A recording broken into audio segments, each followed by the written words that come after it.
Notre planète est un joyau fragile. Chaque jour, elle fait face à des défis colossaux, entre autres le changement climatique, la dégradation des sols, la pollution.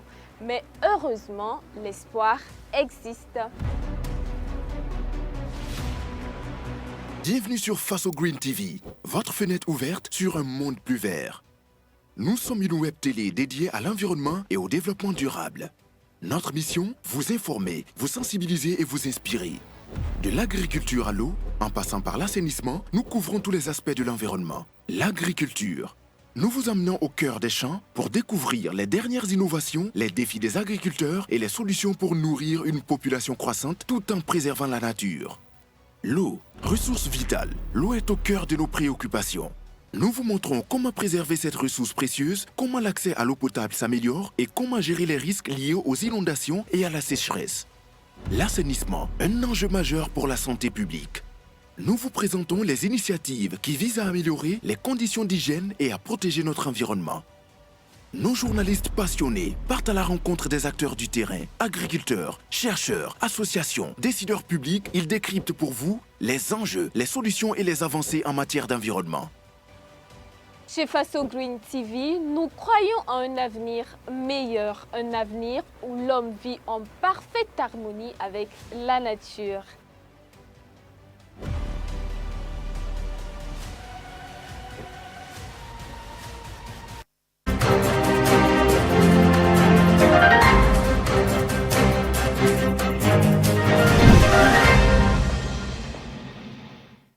Au sommaire de cette édition, Diobas, une organisation paysanne, met à la disposition des producteurs du village de Tonlili le compost méeux et urée.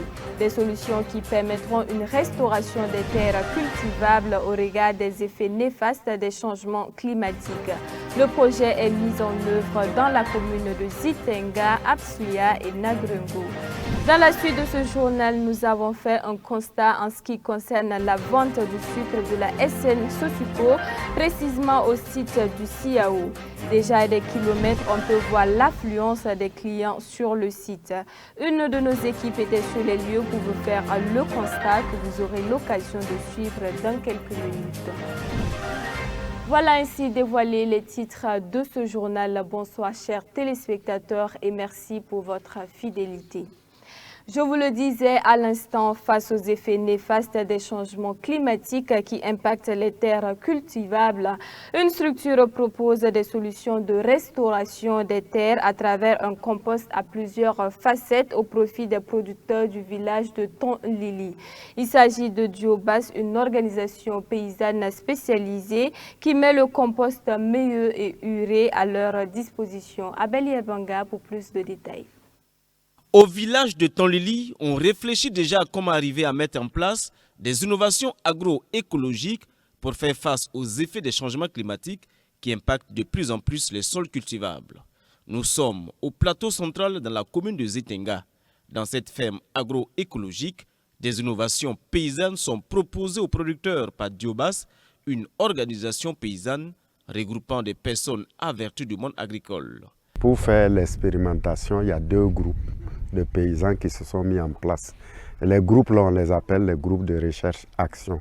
Donc, c'est les paysans même qui décident, c'est des volontaires qui se mettent en place pour dire nous allons faire cette expérimentation. Et ici, vous voyez, c'est le compost méeux, compost avec micro-organismes efficaces qui est ici, plus le compost enrichi avec l'azote. Et ces deux produits-là, on a essayé de les tester sur la tomate et l'oignon pour voir qu'est-ce que ça donne. Mais en même temps, dans ce test, on essaie de voir si le paysan lui-même devait faire ce test-là, quelles sont les pratiques qu'il allait utiliser. Il y a toujours pratiques paysannes dedans et il y a toujours des parcelles témoins. Donc ça, c'est ici. De l'autre côté, nous avons le méeux. Ici, on a ajouté compost et méeux, mais là-bas, c'est le méeux simple et l'urée liquide. Là aussi, ils ont fait des tests sur la tomate et l'oignon. Et c'est toujours la même méthode. Il y a des pratiques paysannes et il y a les parcelles témoins. Quant au groupe 1 qui a travaillé sur le compost méeux, et du compost avec des plantes, ils font le constat de la qualité du compost qui réussit à faire régénérer le sol et à faire pousser convenablement la tomate et l'oignon mis en expérimentation. C'est le compost mieux, ouais. Ton voix ning up to a bon habala for hang it a yeek level. Van ye yeek tool my year, Jin Hata. Donc, fan yeek them, la yeek person my year. Don't I let from here in the summer my year. Anje on panning ning bilga in the kuna en year on panning bilga. La leven tune wa bondo technician songre to wanya ne tondo. L'expérimentation du compost mûr et urée est mise en œuvre dans le cadre du projet de restauration des sols pour une meilleure adaptation aux effets néfastes des changements climatiques, projet soutenu par l'ONG Christian Aid.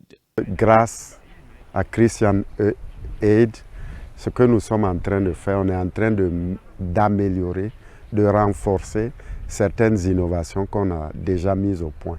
Et dans le cadre du projet aussi, tout le processus autour d'un atelier qu'on a eu sur la fertilité des sols, ça permet aux 3 communes de mettre au point de nouvelles innovations. Le projet est mis en œuvre en plus de la commune de Zitenga à Apsuya et Nagrengo. Diobas allie ainsi savoir endogène et scientifique pour proposer au monde rural, notamment aux producteurs, des composts pour enrichir davantage les sols cultivables au Burkina Faso et partout ailleurs. L'opération de vente du sucre de la SN Sosuco sur toute l'étendue du territoire et ce jusqu'au 31 mars 2025, lancée par le gouvernement burkinabé depuis le lundi 10 mars dernier, était très attendue par les populations. 4 jours après le lancement, une équipe de Faso Green TV a constaté une foule bondée sur le site du Salon international de l'artisanat de Ouagadougou, Siao, ce 13 mars 2025. Le constat avec Kokou Mieso et Josiane Koulibaly.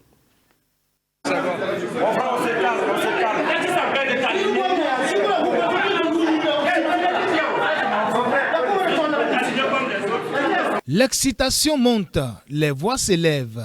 C'est l'enthousiasme qui règne devant le guichet de vente de sucre de la SN Sosuco, situé sur le site du Siao à Ouagadougou. Après de longues heures d'attente, Seydou Ima parvient enfin à acheter son sucre. Pour lui, ce temps d'attente prolongé est dû à l'organisation. S'il y avait la sécurité aussi, je croyais que bon, ça pouvait aller quoi. Puisque vous voyez que c'est le désordre. Bon, même si tu viens très tôt, c'est compliqué d'avoir le sucre. Même étant inscrit, même tu es sur la liste. Et même nous-mêmes qui est parti décharger le sucre au magasin. Et maintenant, vous savez que en temps de carême, vous déchargez au moins quelques tonnes de ciment et de sucre. Et encore, vous venez prendre encore, les gens se font. C'est la bagarre encore aussi. Ça sert que bon, ça sert pas aussi de faire la bagarre pour acheter encore.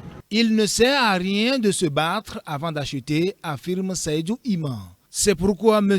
Valentin Bayala, malgré 3 jours de tentatives infructueuses pour acheter du sucre, reste toujours optimiste. Moi, ça me fait 3 jours que je suis ici. Et je ne gagne pas. Et bon, on arrive. On est arrivé devant la porte. Qui est là. Il y a plus de 10 chassés qui sortent par derrière. Et les gens sont dans le soleil. Quand tu veux parler, il n'y a pas moyen. S'ils n'ont pas servi ce que tu donnes là, ils ne peuvent pas servir. Ils finissent, ils prennent ta pièce aussi. Pour enregistrer dans l'ordinateur, c'est encore compliqué. Ça prend 10 minutes. Parmi eux, c'est un cri au favoritisme. J'aurais voulu que, concernant le partage là, c'est mieux de faire étape par étape. Parce qu'il y a une dame qui vient de dire qu'il y a une même dedans là. Elle a fait un rang derrière, juste derrière là, et elle sort récupérer des pièces. Elle rentre maintenant pour servir à ces gens-là. C'est pas normal. Si vous êtes là, vous travaillez là, vous êtes payé pour ça. Ou bien, nous on est là pour le sucre, on est là pour payer. Mais on a nos pièces, on a tout, on a inscrit nos noms. Et vous ne pouvez pas suivre le rang. Toi tu sors, tu pars derrière, tu alignes tes personnages et tu prends les pièces là, tu viens les distribuer. C'est pas normal. On amène les gens là en arrière, on amène un poulet pour venir, faire comme le maïs là. On prend 10, on donne, 10 finit, il s'en va, 10 finit, il s'en va, et c'est correct. Sinon, ce que le ministre a fait, c'est bon. Tout le monde gagne de ce qu'il doit gagner. Pas comme que le commercial, le prix bon, c'est bien, c'est rentré, c'est bien. Mais l'organisation n'est pas bonne. Si on n'a pas laissé, je n'ai pas ma grand-mère dedans, je n'ai pas mon corps dedans là. On n'a qu'à servir ceux qui sont là. Pour les personnes que nous avons interviewées, la plupart ont exprimé leur frustration quant au manque d'organisation adéquate. Elles ont également proposé des suggestions. Sous l'hangar, il fait chaud, et puis c'est un seul guichet. Là où tu payes, c'est là-bas que tu prends le sucre, et tu dois aussi donner ta pièce pour qu'on puisse enregistrer. Donc s'il y avait au moins 3 guichets différents, tu donnes ta pièce ici, tu donnes l'argent ici, tu récupères. Comme ça, ça va faciliter la tâche. Surtout au CAO, si on avait eu au moins 3 à 4 points de vente et que chacun peut aller s'aligner et avoir ça en un laps de temps, ça va beaucoup aider. Il y a aussi, vous voyez, il y a assez de monde. Donc déjà, ça allait beaucoup aider les gens. Mais malheureusement, on se retrouve avec un seul point de vente. C'est bien, mais ce n'est pas arrivé.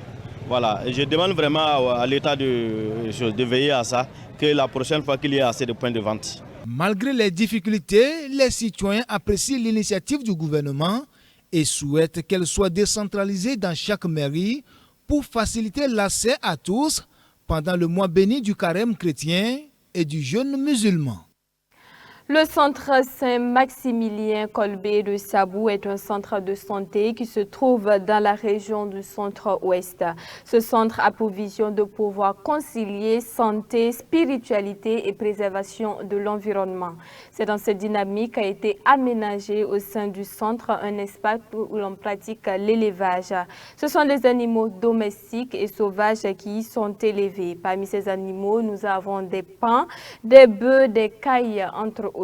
Faisons-y un tour avec notre reporter Colette Boudou. Au centre Saint-Maximilien Kolbe de Sabou, on ne parle pas uniquement de santé. Ici, on parle aussi d'élevage. En témoignent ces animaux qui sont présents dans ces enclos.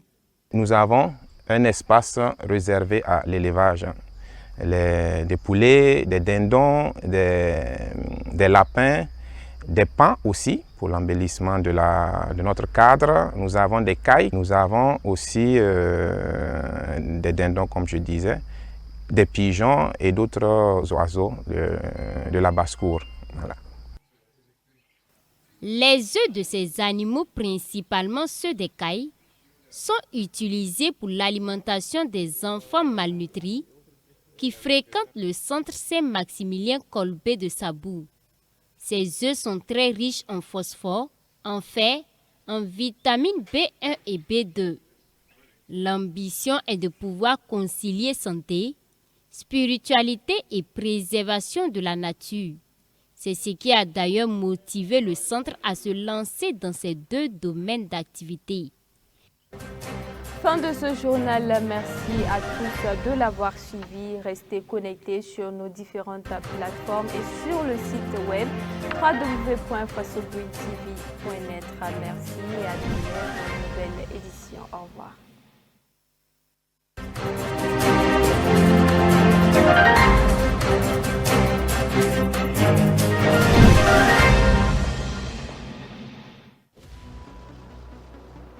Notre planète est un joyau fragile. Chaque jour, elle fait face à des défis colossaux, entre autres le changement climatique, la dégradation des sols, la pollution. Mais heureusement, l'espoir existe. Bienvenue sur Fasogreen TV, votre fenêtre ouverte sur un monde plus vert.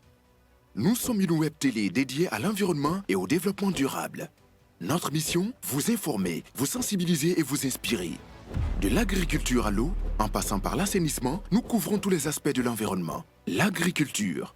Nous vous emmenons au cœur des champs pour découvrir les dernières innovations, les défis des agriculteurs et les solutions pour nourrir une population croissante tout en préservant la nature. L'eau, ressource vitale. L'eau est au cœur de nos préoccupations. Nous vous montrons comment préserver cette ressource précieuse, comment l'accès à l'eau potable s'améliore et comment gérer les risques liés aux inondations et à la sécheresse. L'assainissement, un enjeu majeur pour la santé publique. Nous vous présentons les initiatives qui visent à améliorer les conditions d'hygiène et à protéger notre environnement. Nos journalistes passionnés partent à la rencontre des acteurs du terrain, agriculteurs, chercheurs, associations, décideurs publics. Ils décryptent pour vous les enjeux, les solutions et les avancées en matière d'environnement. Chez Faso Green TV, nous croyons à un avenir meilleur, un avenir où l'homme vit en parfaite harmonie avec la nature.